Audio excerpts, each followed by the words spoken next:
Welcome, friends, to another edition of Economic Update, a weekly program devoted to the economic dimensions of our lives and those of our children. I'm your host, Richard Wolff. Today's program is going to start by talking about very little things and then explode into talking about some of the biggest things happening early in this new year. I'm going to be talking about the war, that's right, the peculiar position of Europe these days, and then what it means to talk about a declining U.S. empire. But before we get into those big topics, I want to set the tone for talking straight and honestly about them by talking a bit straighter and more honestly than usual about two little topics. The first one is inflation. Everybody's talking about inflation. Prices go up. But let's be honest. The inflation, the one we're living through in the United States, Europe, and beyond, is also and ought to be honestly acknowledged as a class struggle. And here's what I mean very simply. Prices are going up in the United States, for example, between 7 and 9% per year. Let's remember what prices are. It's what you and I, the vast majority of people, pay to the tiny minority who are employers in our society, the ones who set the prices, who raise them, because that's what an inflation is when employers raise prices. So prices are the money we, the employees, give to them. Wages are what they give to us as employees. Prices have been going up by 7 to 9%. Wages in this country have been going up roughly half of that. In other words, we're giving much more to our employers than they are giving to us. It's going up in both cases, but they're getting the lion's share. That's a shift of wealth from the employees, the vast majority, to the employers, the tiny minority. That ought to be understood when we talk about abstractions like inflation. Here's another one. Entities, businesses that call themselves non-profits or not-for-profit. Don't believe it. I'll give you an example in a minute. They are for profit. They always have been for profit, most of them. Here's what they really are. Tax exempt. That's what the law gives them, the ability to do their business without paying taxes like your average business is required to do. It's just by calling them tax exempt, their real honest name, we remind everyone that they get a special privilege.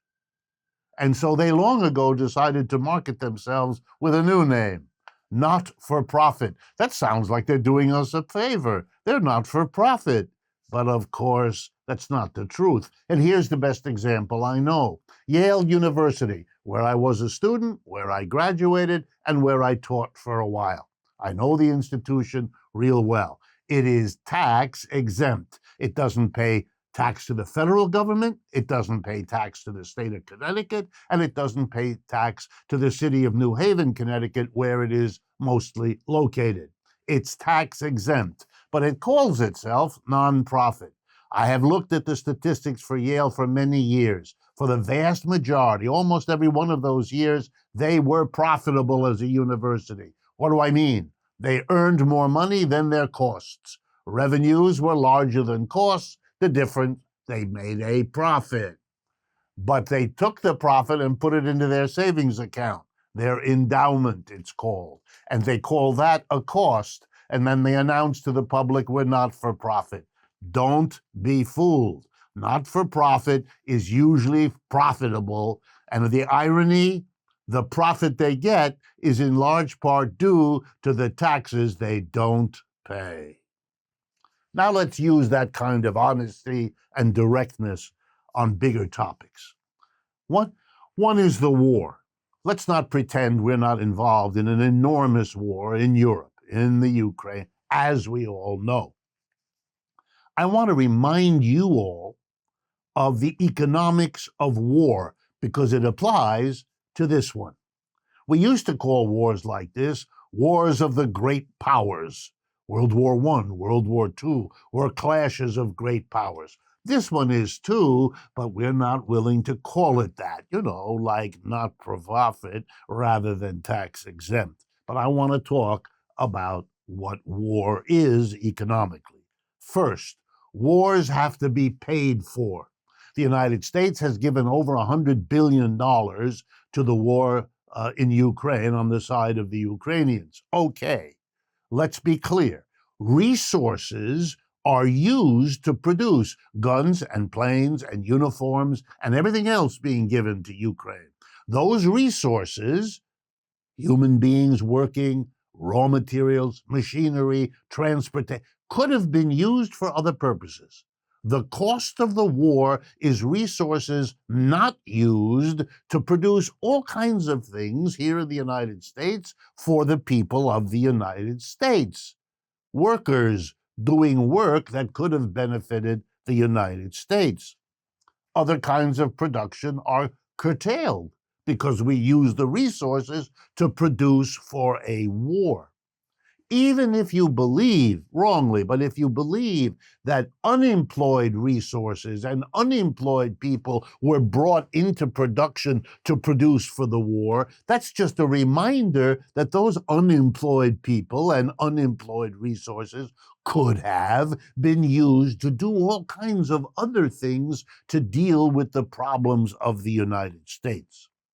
Okay, next, wars produce extraordinary profits for the defense industries, the war machinery in this country, the planes, the rockets, the missiles, the tanks, the whatever. Enormous profits are made.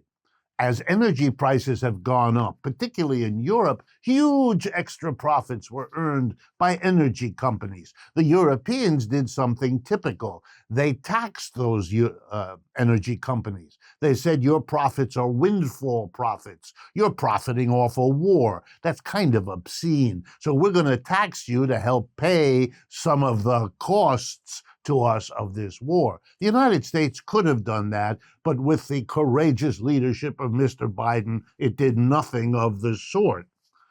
Defense industries are doing well, energy companies are doing well. Yeah, war is profitable for some, even if it's an immense cost for others. Then there is the indirect costs of the war. I want to talk a little bit about those because those don't seem to be on the agenda at all as we gung-ho do our patriotic best. Inflation. You know what helps cause inflation? Big boosts in government spending. Guess what the war in Ukraine means? A big boost in government spending. The spending on the war in Ukraine is inflationary. And if we had honest leaders, they'd talk about that because the inflation is something we say we're fighting. We're raising interest rates, which hurts large numbers of people in order to slow down the economy. But the same government that raises interest rates through the Fed is stimulating the very inflation they're supposed to be fighting by massive spending, over $100 billion, on the war in Ukraine. Wow. What about that? What does that mean? Then there are another indirect cost. All over the world, because of rising prices of oil and gas, investors, big oil companies, are spending money again, investing in more fossil fuel production. There are struggles inside Germany as they reopen old coal mines to bring coal up. Lignite, some of the worst pollutants we have in the world, are being revived to cope with the energy price increases that flow from the war in Ukraine. Yeah, the cost, who will pay? All the emphysema that comes from this pollution, all of the global warming that comes from it. The costs of this war are staggering. Then there are millions of refugees in countries that are not involved in the war. They are going to be there in some cases for the rest of their lives. They're costing those societies enormous amounts of money. Other countries, fearful that the war might spread, are increasing their defense spending, which means resources in those countries get diverted from socially useful projects to preparing for war. The costs of this war are huge and enormous.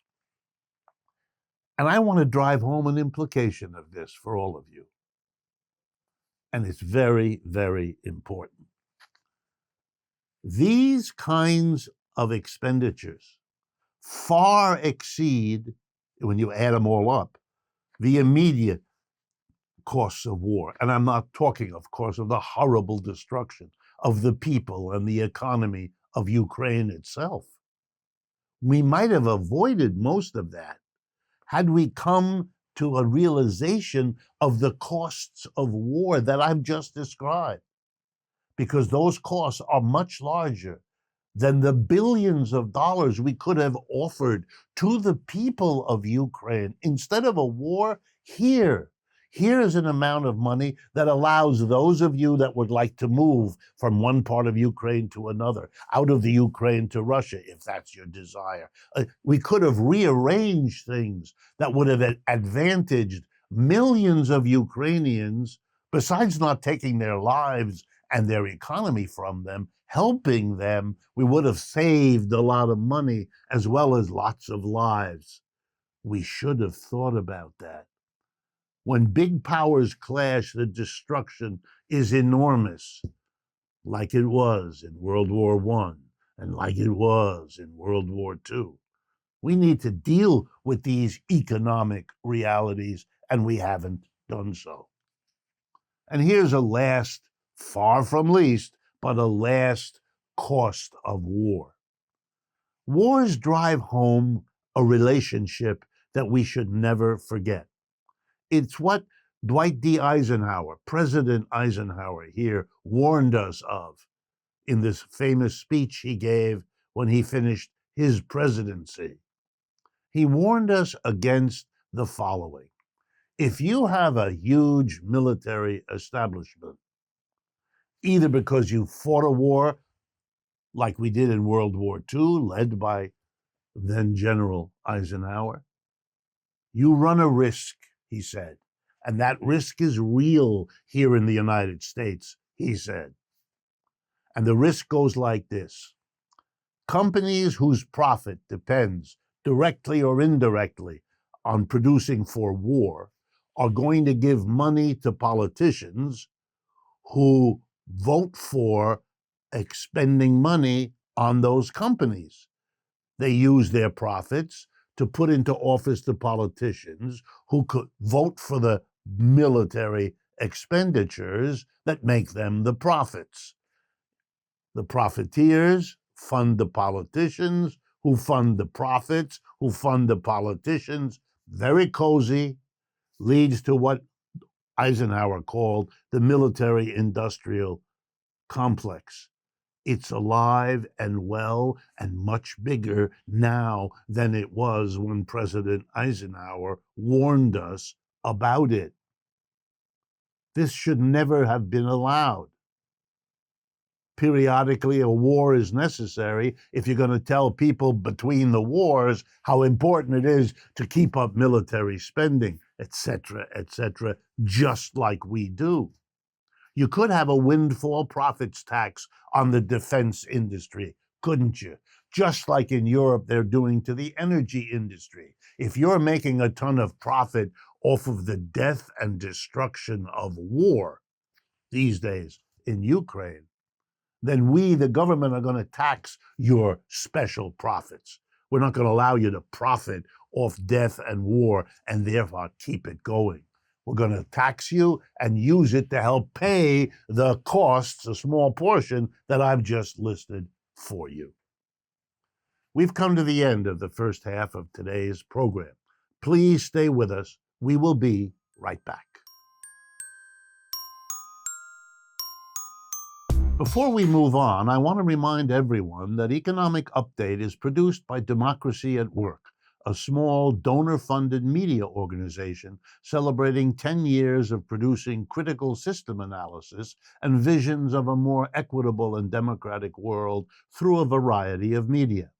Like the series Ask Prof. Wolf, which is a collection of my responses to questions from Democracy at Work supporters. If you have a question you'd like me to answer, go to patreon.com/democracy at work or visit our website, democracyatwork.info, and sign up there to support the work we do and to submit your question.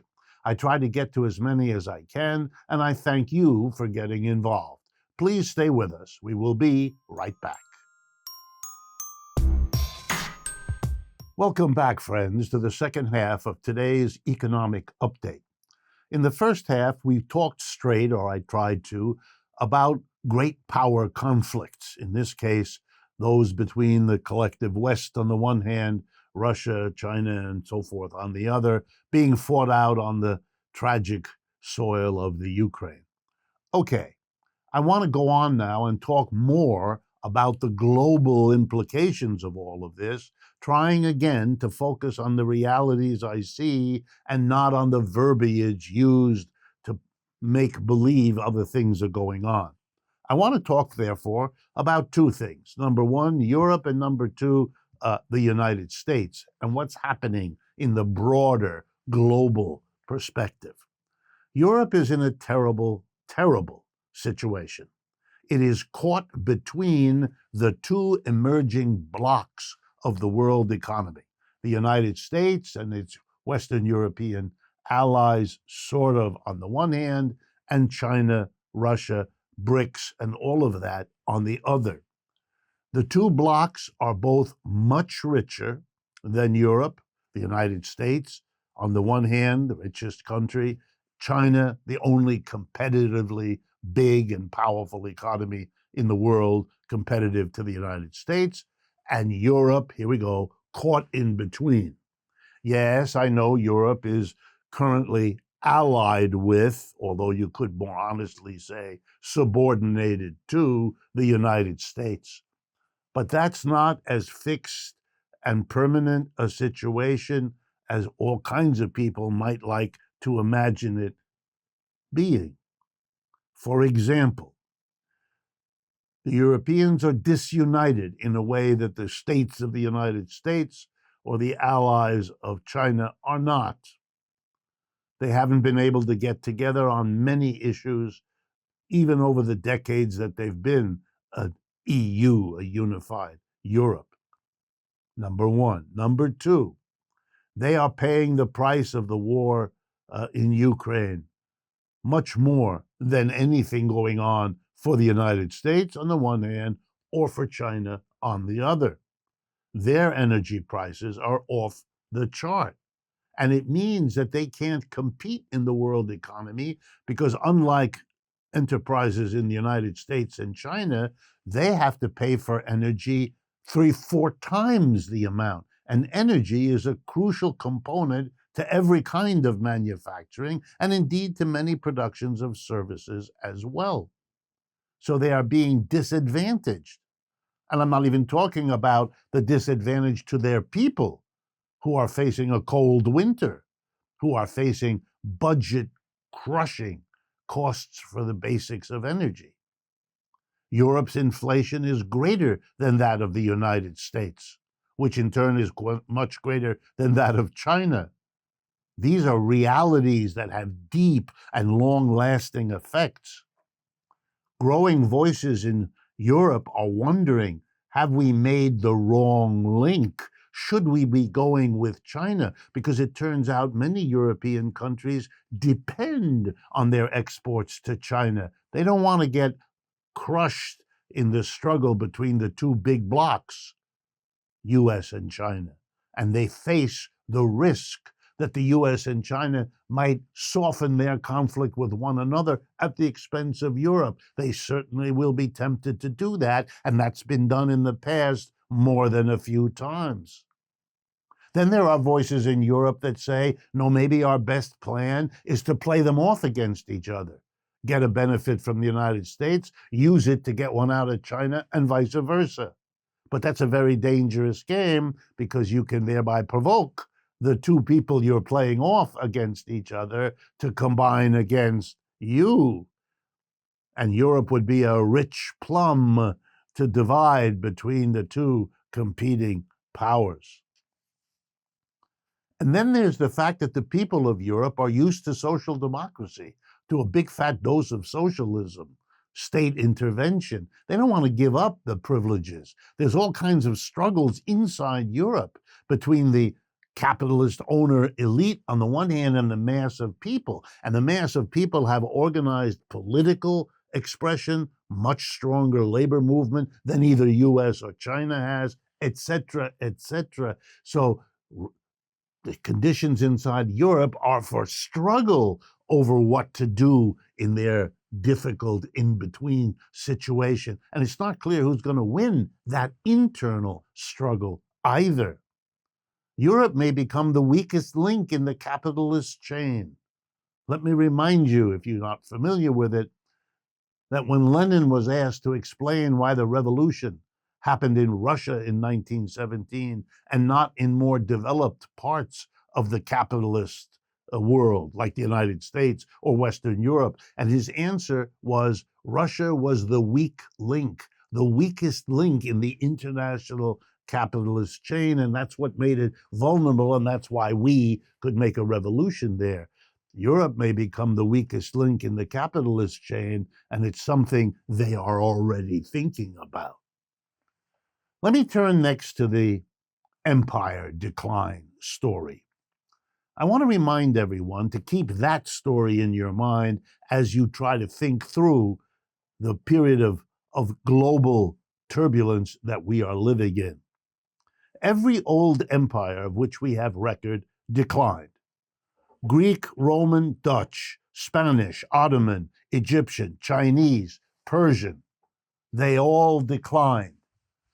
Why would one imagine that the American empire, the US empire, the one that's been pretty much the dominant economic force in the world, at least since the Second World War, if not for some decades before that too, why would we imagine it didn't or wouldn't decline? Usually, in declining empires, those empires are led by people who cannot see, who must deny the internal reasons their empire is declining. Too great a gap between rich and poor, too great a gap between those who run the society and those who are governed within it. They don't want to face their difficulties internal, so they externalize them. They constantly think their danger is external. You know, the Romans kept talking about the barbarians beyond their borders. Wow. They even called Christians an external threat until they decided to adopt Christianity, bring the external inside in the hopes to control it better. Did it work? No. The empire, the Roman Empire, disappeared anyway. And we remember the British Empire too. It also declined. It desperately tried to externalize the problem. For example, it denounced the United States. We weren't the US then. It tried to stop the United States from becoming independent. Went to war twice, 1775, again 1812. Wow. And it tried to blame every other country it could think of, other empires, the French, the Dutch, the Russian. That's what World Wars I and II were about. The British Empire against upstarts they felt threatened. They always thought it was the external. It wasn't. It was the internal, or at the very least, the interaction between them. And now we come to the US empire. It doesn't want to face the fact that in the decline of other empires, wars were like punctuation points along the road of decline because you kept saying it was external. So now we are threatened, we in the Americas, in the United States, by foreigner. We always were. We always, as a nation, saw the danger outside, like all those empires did. I remember my first visit in Western Massachusetts to the town of Old Deerfield, where they have reconstituted the old colonial houses that existed before the United States was an independent country. And they had little plaques in front of the houses, and I read them. And they're full of stories about how the heroic early settlers battled the savages. That were the indigenous people. That's what they were called. Here were the Europeans coming thousands of miles to take the land of people, and they made them the problem. They were the external people threatening us. And then it was the British who threatened us, even though it was their empire. We were their colony. No. They threatened us. And then it was the Mexicans, wasn't it? And then it was the old Europeans. And in World War I, it was the Germans. And in World War II, it was the Germans again. And then it was the communists in Russia. And then it was the terrorists. And now it is again Russia, no longer communist, committed to capitalism. But we need a foreign enemy that threatens us. So we have Mr. Putin, and we equate him to Stalin. Keep the idea going. We have Xi Jinping, and we equate him to Mao. Keep it all go. Evil, dangerous, threatening savages. Go way back in our history.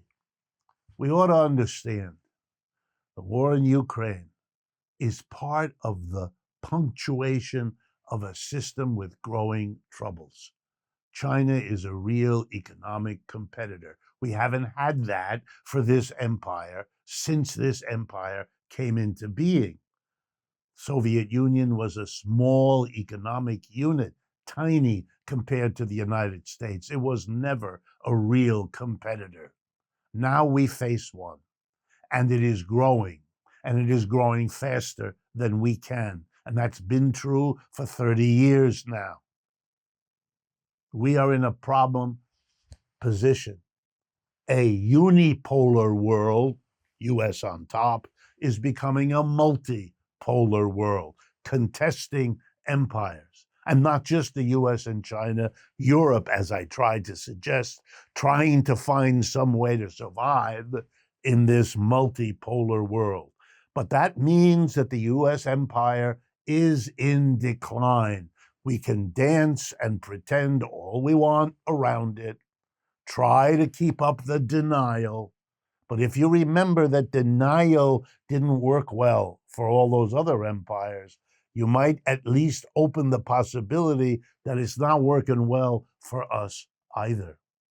And in an era of nuclear weapons, do we really want to reproduce the history of the other empires that shrank, that had to face rising other empires in that long list I began with?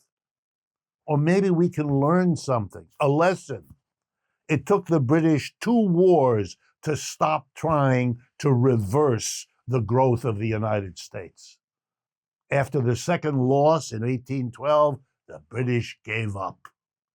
And they worked out a peaceful coexistence so that the rest of the 19th century, and even into parts of the 20th, the United States could grow quickly, and the British could hold on, at least, to much of the wealth their empire had accumulated.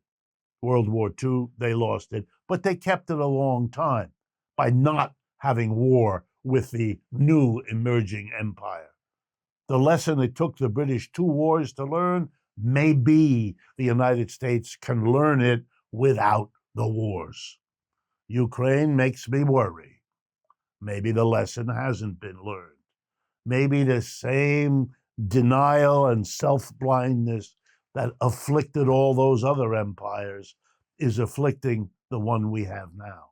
But if we think a little bit about the great power struggles in a capitalist world, if we recognize that inside the United States, the effort of those at the top to shift the burden of a declining empire onto the rest of us by cutting our wages and cutting our standards of living. I'm sitting here in New York City speaking to you, having just heard about all the nurses that went on strike to close the health system and hospitals of this great city in this country. And it's not because of the details of the nurses and the hospitals. It's a system that can't function at home, but can't face that reality, pretending its problems are abroad and therefore causing its end to come sooner than it otherwise might. I hope these perspectives are of interest to you, help you navigate the world we live in.